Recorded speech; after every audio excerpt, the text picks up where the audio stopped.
Bonjour à tous, nous allons aujourd'hui étudier le chapitre 52 du Tanya. Donc, dans le chapitre précédent, nous avons donc étudié la notion de la demeure de la Shrina, la présence divine. Les textes nous disent que la Shrina résidait donc dans le Kodesh HaKodashim, le Saint des Saints dans le Beth Amikdash, et de même qu'elle repose dans des lieux choisis. Simplement, une question arrive immédiatement. N'est-il pas dit que le monde entier est plein de sa gloire? La présence de Dieu est partout. Donc, il n'existe aucun espace qui serait vide de sa présence. Alors, qu'est-ce que veut dire maintenant la notion qui nous annonce que la Shrina se révèle dans certains endroits et pas dans d'autres? Le Tanya a pris donc une image qui était fondée sur le verset qui mi bessari achze Elokai, de ma chair, je verrai Dieu, le divin. L'âme, nous avait-il expliqué, imprègne le corps dans tous les recoins et dans tous les membres. Et donc, quand on dit que l'âme réside principalement dans le cerveau, il n'est pas question de l'âme prise dans son essence, puisque celle-ci se trouve identiquement dans tous les membres. Et il serait donc en effet impossible de dire davantage que sa présence est dans le cerveau que dans d'autres parties du corps. On parle plutôt ici du flux général de la vitalité qui émane de l'âme pour donner vie au corps tout entier dans l'ensemble des membres. Chacun de ces membres reçoit bien sûr selon ses caractéristiques. C'est donc ce flux général de vitalité dont il est dit qu'il repose principalement dans le cerveau. Et donc à partir de là, eh bien, seul un rayon donc adapté à chaque membre va donc se répandre dans tout le corps. On retrouve maintenant une relation analogue dans le rapport entre Dieu et le monde. Il n'est pas possible, au regard de l'essence divine, de distinguer entre les mondes supérieurs et inférieurs, car Dieu est tout autant caché dans les mondes supérieurs que dans les mondes inférieurs, de sorte que aucune pensée parmi les créatures ne peut le saisir. Comme il est dit, lo marchevotai, marchevotechem.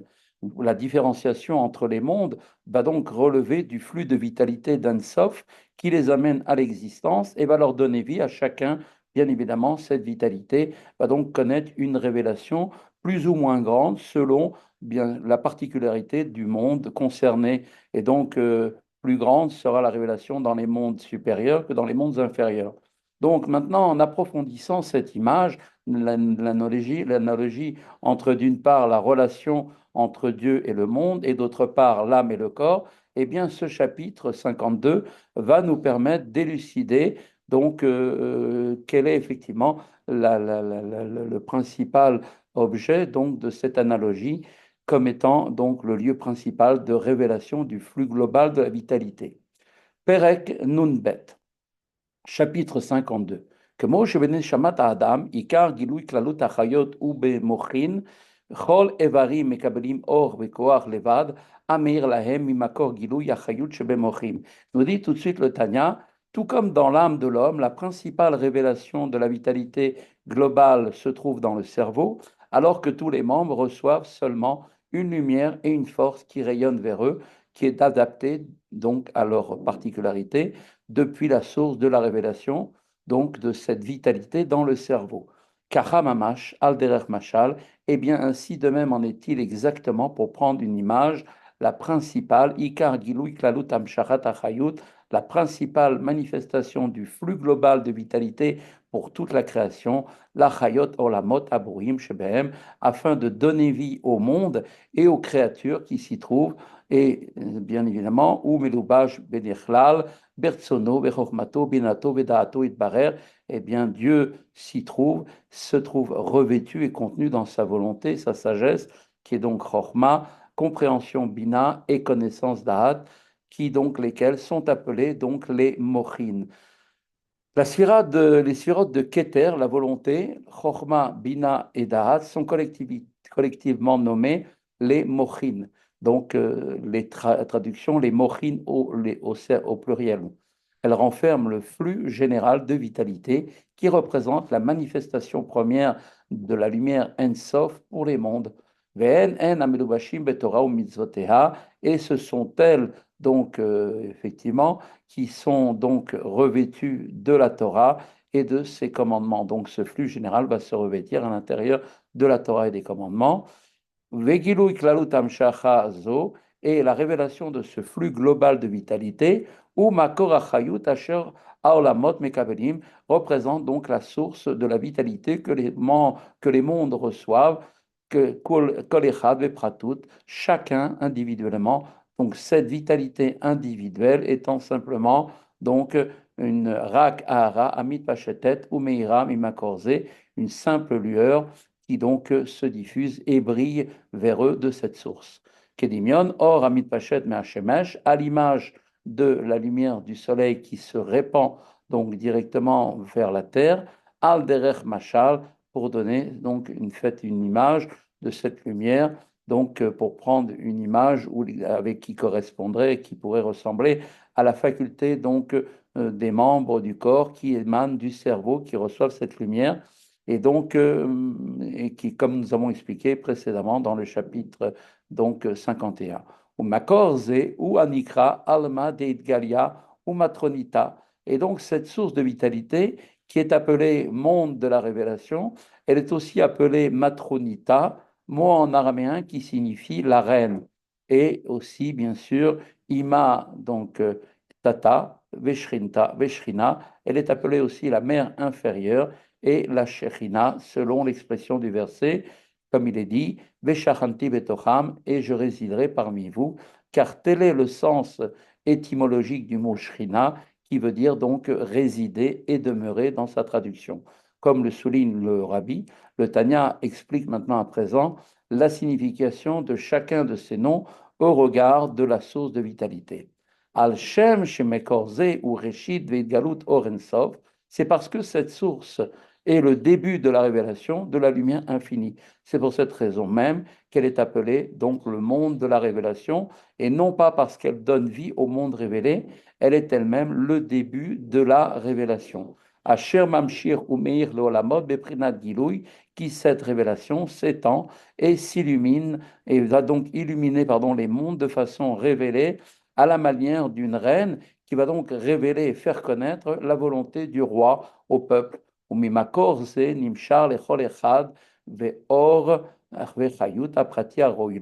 Et donc de cette source donc de Shrina, bien, elle va descendre pour chacun de ces mondes et pour chaque être créé dans ces mondes, la lumière et la vitalité particulière qui lui correspond. Elle est pour cette raison donc qualifiée de la mère, car elle est la mère, c'est-à-dire la source de vitalité individuelle de chaque être et de chaque chose. Veshochen umitlabesh betocham lachiotam. Et elle réside donc, cette shrina, et se revêt à l'intérieur des mondes et des êtres créés pour leur donner vie. Et c'est pour cette raison qu'elle est appelée Shekhinah. Le Tanya a jusqu'à maintenant parlé de la Shrina en tant que source des mondes et des êtres créés en général. Il va maintenant parler donc d'elle comme étant la source des âmes d'Israël. La reine Nikra Em Abanim, et c'est pour cela qu'elle est aussi appelée métaphoriquement la mère des enfants. Knesset Israël, donc chez Mekor, chez Neeslu, Neshamot Atzilut, Venivrao, Neshamot Debria, Vechule, car c'est de cette source, de cette Shrina, donc de Malchut d'Atzilut, que sont effectivement, donc viennent les âmes d'Atzilut, qui ont donc été donc émanées de ce monde, et que les âmes de Bria ont été créées, etc.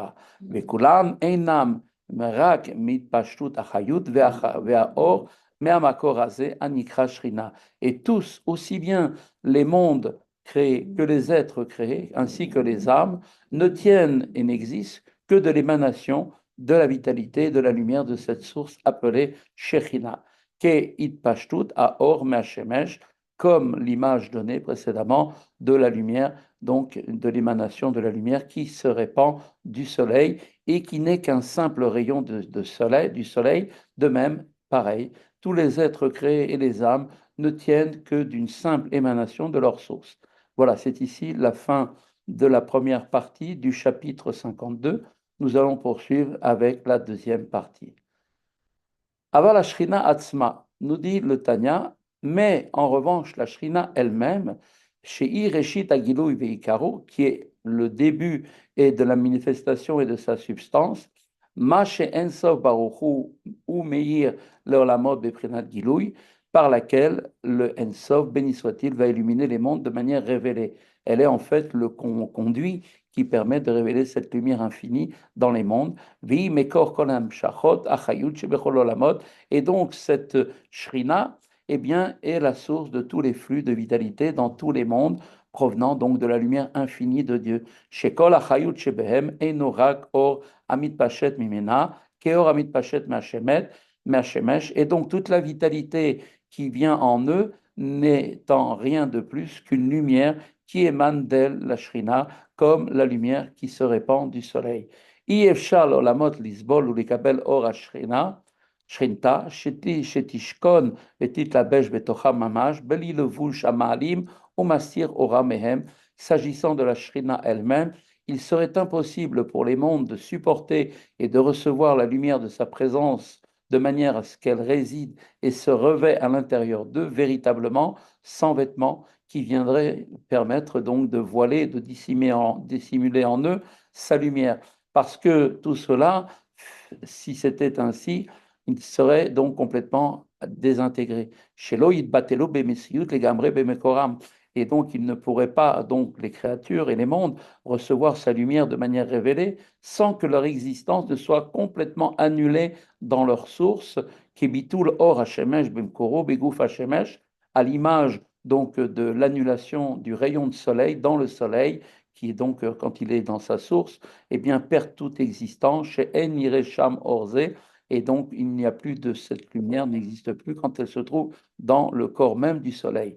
Rak etzem guf Hashemesh bilvad, et cette lumière du rayon n'est pas visible, seule apparaît la lumière du globe solaire lui-même. Dès lors, donc, que la Shrina est la source de vitalité de toute la création, qui cette création ne reçoit qu'une lueur de celle-ci, si la source elle-même, c'est-à-dire la Shrina, était révélée telle qu'elle est, les êtres créés disparaîtraient complètement comme absorbés à l'intérieur de leur source, exactement comme l'image du rayon du soleil tel qu'il se trouve à l'intérieur de sa source, le globe solaire. Donc, afin que la Shrina réside à l'intérieur des mondes et des êtres créés, sa lumière doit d'abord être voilée. Alors seulement, à ce moment-là, la création pourra recevoir cette lumière sans perdre pour autant son existence. La question se pose bien sûr à présent de savoir quel serait ce vêtement qui pourrait occulter la lumière de la Shrina sans lui-même complètement disparaître dans cette lumière qui est la source de tous les êtres créés sans exception, c'est-à-dire de ce vêtement lui aussi. Autrement dit, si le vêtement lui-même, qui est issu de la Shrina, se revêt de sa lumière, ne devrait-il pas perdre lui-même toute existence propre? C'est la question à laquelle maintenant le Tanya va essayer de répondre.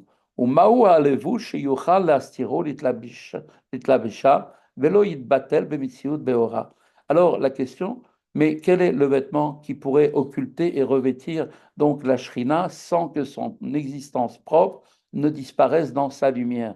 Eh bien, nous répond le Tanya, ou retsono itbarer vechokmato vechule, amilubashim betoro mitzvoteha, aniglit lanu ulbanenu. Eh bien, quel est ce vêtement? Eh bien, c'est sa volonté, béni soit-il, c'est sa sagesse qui sont revêtus de la Torah et de ses commandements. C'est donc la Torah et ses commandements qui nous sont révélés à nous, donc et à nos enfants. Eh bien, celles-ci, la Torah et les mitzvot, peuvent servir de vêtements pour la lumière de la Shrina, sans pour autant que ce vêtement ne disparaisse dans sa lumière.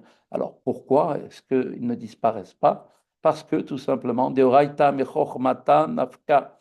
I chochma ila le'ela me'alma d'Idgalia. Eh bien, parce que la Torah elle-même est issue de la sagesse, c'est-à-dire de la chochma ilaha, la sphira de chochma du monde d'Atsilut, la chochma d'en haut, qui est bien au-delà du monde de la révélation, la Shekhinah.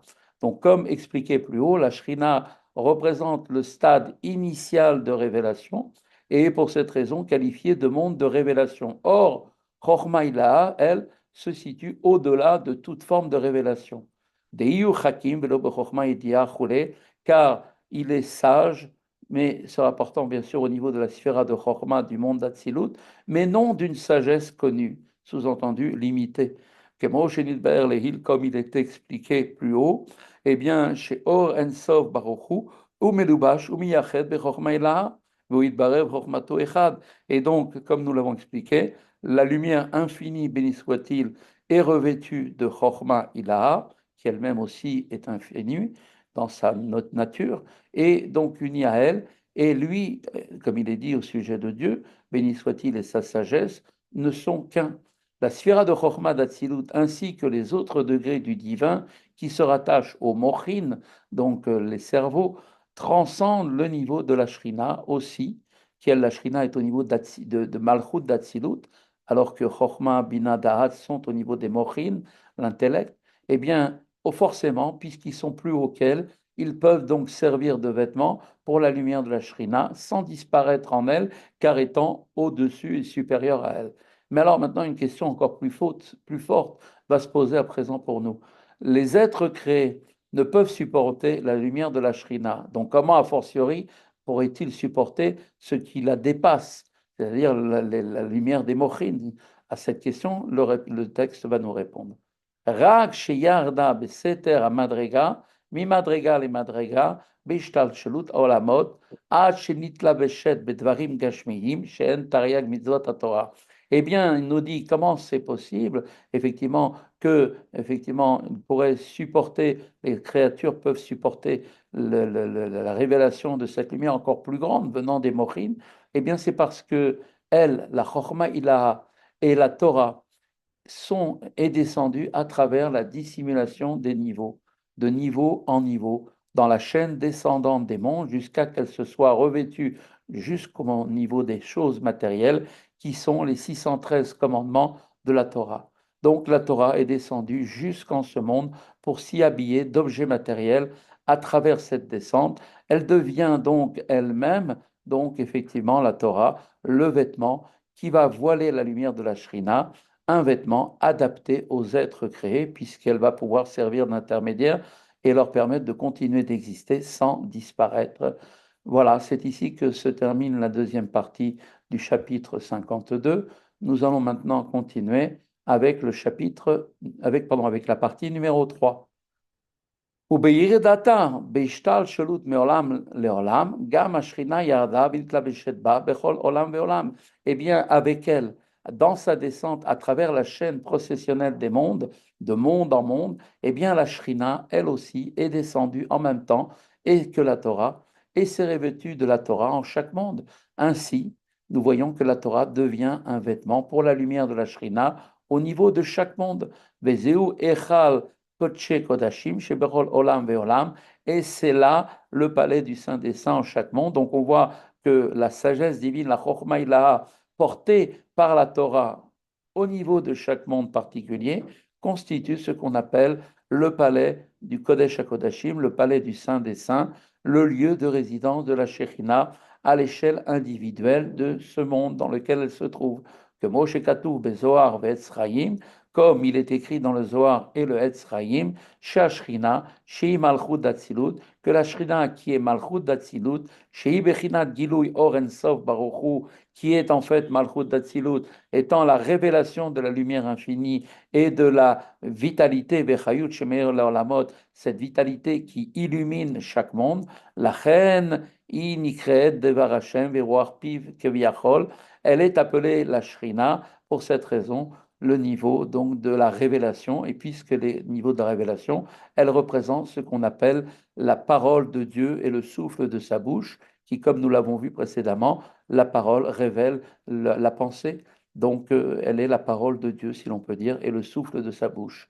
Al derech mashal, par analogie à la parole chez l'homme, כמו שבאדם הדיבור מגלה מחשבתו, הסתומה ונעלמה לשומעים, parce que la parole de l'homme qui est chez l'homme, vient révéler à ceux qui l'écoutent sa pensée cachée et dissimulée. De même, Malchut d'Atsilut correspond donc maintenant au niveau où la lumière infinie et la vitalité précédemment dissimulée devient maintenant manifeste, et ce niveau de Malchut est celui donc qui correspond à la Shrina et à la parole de Dieu.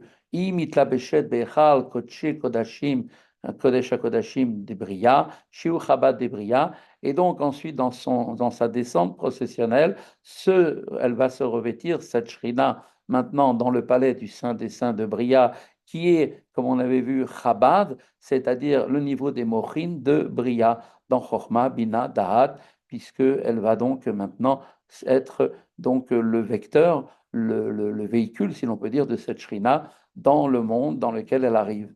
Au Betlab Shutan, Bemalchut de Bria, Nivreu Neshamot, Bamalachim, Shebria. Et par le fait que les sphirotes de Chabad, de Bria, vont s'habiller eux-mêmes, se revêtir ensemble avec Malchut d'Atsilut, qui est contenu en elle, de Malchut de Bria, les âmes, les Neshamot et les anges de Bria seront ainsi donc créés. Ces Malchut à chaque fois du monde dans lequel elles se trouvent, qui se trouvent investies des forces des sphirotes de Chabad qui vont donner la naissance aux âmes et aux anges du monde dans lequel ils se trouvent. À la différence ici qui sont des sphirotes, qui elles-mêmes, les sphirotes sont le divin du monde de Bria. Les âmes et les anges n'appartiennent pas au domaine du divin, mais sont des êtres créés par la sphira de Malchut, de ce monde de Bria, dont est revêtu Malchut d'Atsilut. Vegam Misham Nimshar Talmud chez les Fanenu, et de là également de Malchut de Bria, qui revêt la Shrina, c'est-à-dire Malchut d'Atsilut, revêtu préalablement des sphirotes de Chorma, Bina et Da'at de Bria, dérive maintenant le Talmud donc, que nous avons reçu. Comme nous l'avons rapporté plus haut au nom des Tikkuné Zohar, nous dit comme ça que chez Beolam Abria Meirot ומשפיעות שם חוכמתו, בינתו ודעתו של אין סוף ברוך הוא בבחינת צמצום עצום. Nous rapporte donc dans les Tikkuné Zohar que dans le monde de Bria rayonnent et influencent les Chokhma, Bina et Da'at, donc Chabad du Ein Sof, de l'infini, d'une manière puissamment contractée. כדי שיוכלו הנשמות והמלאכים שהם בעלי גבול ותכלית לקבל השפע מבחינת חב"ד אלו. Tout ça, pourquoi doit-il être tellement puissamment contracté? Afin que les anges et les âmes, qui sont des entités limitées et finies, puissent recevoir maintenant le flux de ces Chokhma, Bina et Da'at, donc Chabad, donc, et pouvoir continuer d'exister. Les âmes et les anges de Bria ne peuvent recevoir directement, comme nous l'avons vu, le flux de Chabad émanant de l'infini divin. C'est seulement après qu'il y a eu ce processus de descente qui a donc été en même temps donc révélé par une contraction dans Bria, qu'ils peuvent maintenant en bénéficier, adapté bien sûr la lumière, adaptée à leur capacité de recevoir. La chen imshar misham à Talmud, sheu gamken beprinat Chabad. Et c'est pourquoi, nous dit-il, le Talmud dérive de ce niveau, car le Talmud lui-même relève aussi de la catégorie de Chabad, l'intellect. Shatalmud ou Ta'ame alachot al-Borian, Be'ata'amim em beprinat Chabad. Puisque le Talmud lui-même eh bien, consiste en fait à apporter les raisons clairement établies des lois, lesquelles raisons relèvent de la catégorie de Chabad, de l'intellect. Ve'alachot atzman en bemidotav shel en sof baruchu.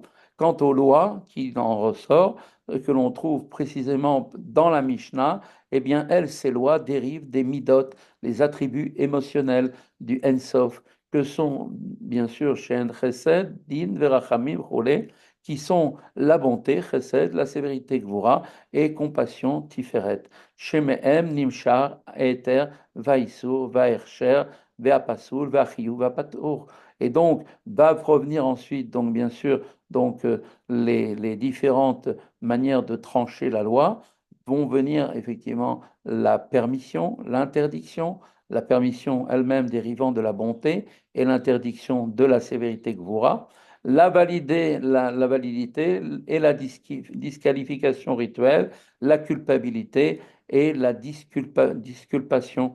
Donc, Kemoshekatu Betikunim, comme tout cela est expliqué dans les Tikkuné Zohar. Voilà, c'est ici la fin de la troisième partie du chapitre 52. Nous allons maintenant aborder la quatrième partie du chapitre 52. ובהתלבשות במלכות דאצילות, במלכות דברייה, מתלבשת בהיכל קודשי קודשים דיצירה, שיעור חב"ד דיצירה. Et par le fait que maintenant Malchut d'Atsilut se revêt de Malchut de Bria dans un premier temps, elle se revêt ensuite, comme on l'a vu, du palais du Saint des Saints de Yetzira, le monde d'en dessous, qui sont les sphirotes de Chabad, Chochma Bina Da'at de Yetzira. Donc de cette manière, maintenant, la Shrina, c'est-à-dire Malchut d'Atsilut, va reposer dans le monde de Yetzira. Et par le fait que quand elle va atteindre donc cette révélation, le niveau de Malchut de Yetzira, eh bien, il va se poser, elle va donc pouvoir, en se révélant, donc créer les âmes appelées ce qu'on appelle les Ruchot. Car les trois niveaux d'âmes que sont Nefesh, Ruach et Neshama dérivent respectivement des mondes d'Asiya, le plus bas, donc pour le niveau de Nefesh, de Yetzira pour Ruach, et de Bria et de Neshama pour Bria. Ainsi, les Neshamot, comme on vient de le voir, procèdent du niveau de Malchut de Bria et les Ruchot du niveau de Malchut de Yetzira. Ve'amelachim, Shebe Yetzira, et les anges du monde de Yetzira, aussi bien les âmes Ruchot que les anges de Yetzira, sont donc créés à partir du niveau de Malchut de ce monde de Yetzira.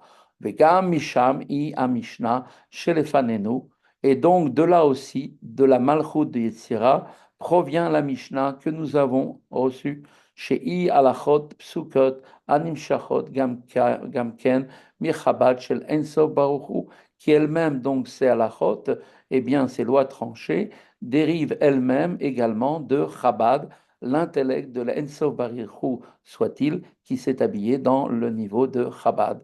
De la même façon qu'il a été dit que le Talmud tient du niveau de Chabad du Ensof, car le Talmud expose les raisons et les explications des lois, la Mishnah, elle, dérive elle aussi de cet aspect de Chabad, bien que les lois tranchées de la Mishnah tiennent plutôt de la catégorie des midot, attributs émotionnels, comme il a été expliqué, puisque on peut soit aller du côté du chesed, dire que c'est permis, ou bien de la sévérité, dire que c'est interdit, dès lors qu'elles comprennent de manière effectivement toutes les raisons qui sont et les applications desquelles relèvent de l'intellect. Elles dérivent également, elles aussi, donc ces lois de Chabad du Ensof. Rak shebechinat Chabad, she'em ta'ame alachot, em amelubashim vegenuzim begoufe alachot, velo beprinat gilouy. Et donc c'est seulement que les niveaux de Chabad, qui sont les lois, les raisons des lois, sont voilées et enfouies à l'intérieur du corps des lois, et ne sont donc pas révélées dans la Mishnah, qui expose seulement la loi telle qu'elle a été tranchée, et non ses raisons, à la différence du Talmud qui discute et essaye de comprendre. Begoufé alachot, she'en beprinat gilouy, en ahara midotav shel ensof baruchu, beprinat gilouy. Et les lois elles-mêmes, qui sont exposées de manière révélée dans la Mishnah, telles qu'elles ont été tranchées, sont le rayonnement des midot du Ensof, béni soit-il, de manière révélée. Comme nous l'avons dit plus haut, la décision, ce qu'on appelle le psak din, qui permet ou interdit, valide ou invalide, disculpe ou condamne, relève bien des midot, respectivement, donc des attributs soit de bonté, dans le cas positif, ou de sévérité, quand c'est dans le cas négatif, selon les cas. Le mot shekatuv lehil beshem tikunim, deshit sefiran mekaninan beitzira, comme expliqué précédemment, au nom des Tikkuné Zohar, nous avions dit les six sphirotes, les six midot de l'infini divin, niche. Qu'est-ce que veut dire niche? C'est-à-dire qu'elles brillent dans le monde de Yetzira. Chez Derech Klal, chez Nekavin, Yamin Smol, elles sont donc bien de manière générale partagées en deux lignes, la ligne de la droite et la ligne de la gauche, qui représentent respectivement la bonté et la sévérité, laquelle misitra des chesed, dainu le'atir shiyochal la'alot el Hashem.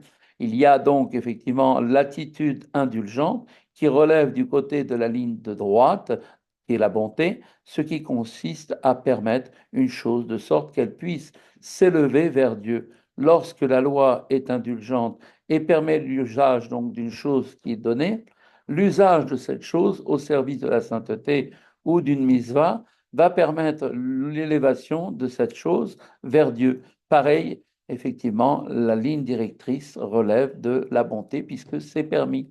Ou bien il peut y avoir une autre attitude qui serait l'attitude inverse, rigoureuse, qui consiste au contraire à repousser quelque chose en lui interdisant l'élévation parce que nous n'en avons pas la capacité. Ces deux traits, bonté et sévérité, représentent les deux lignes générales des midot, du Ensof, de l'infini, dont dérivent maintenant les lois de la Mishnah.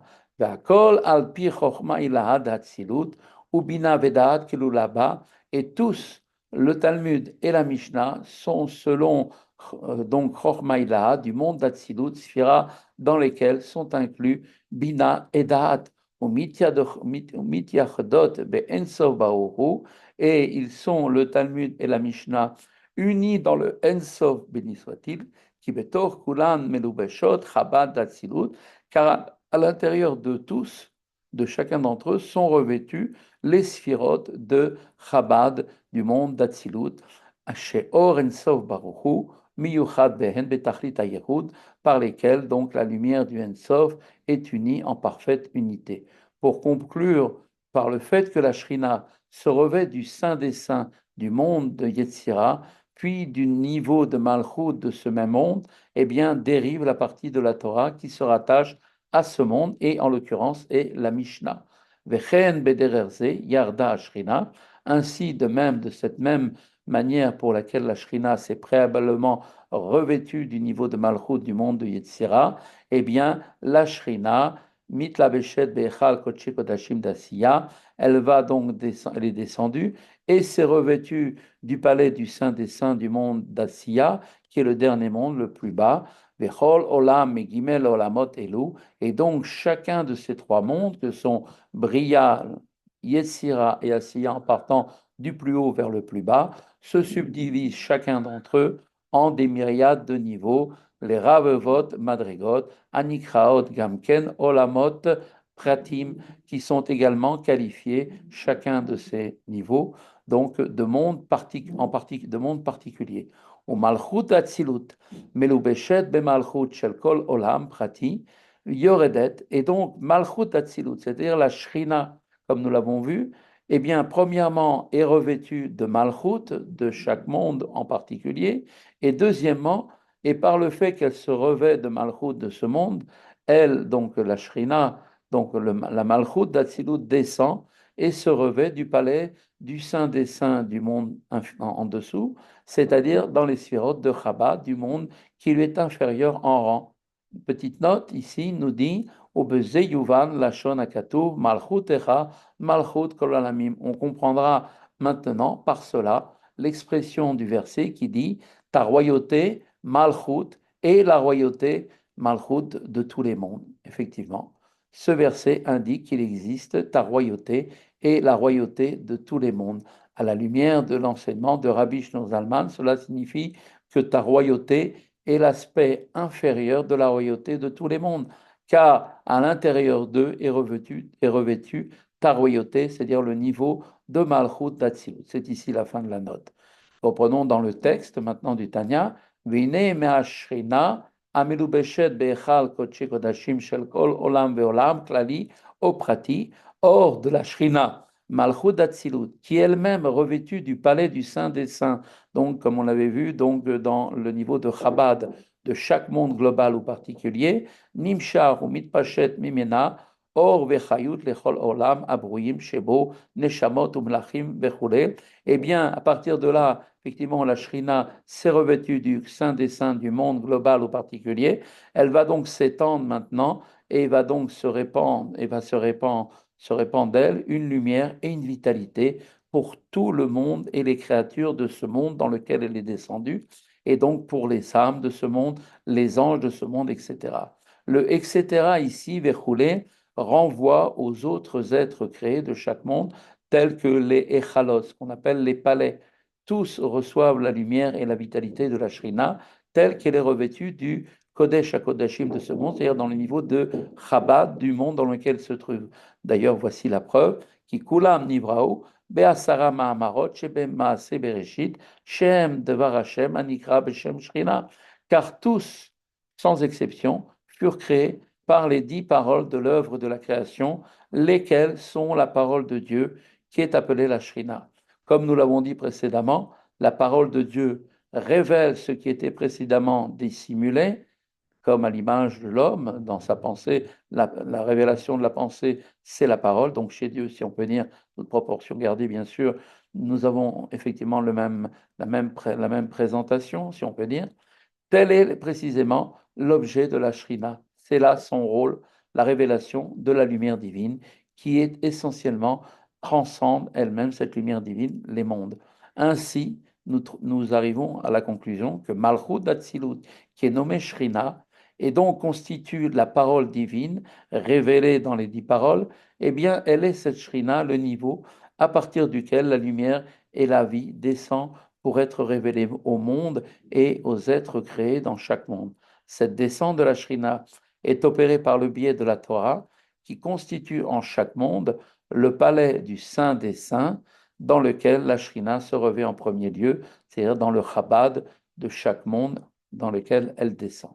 Voilà, c'est ici la fin de la dernière partie du chapitre donc 52.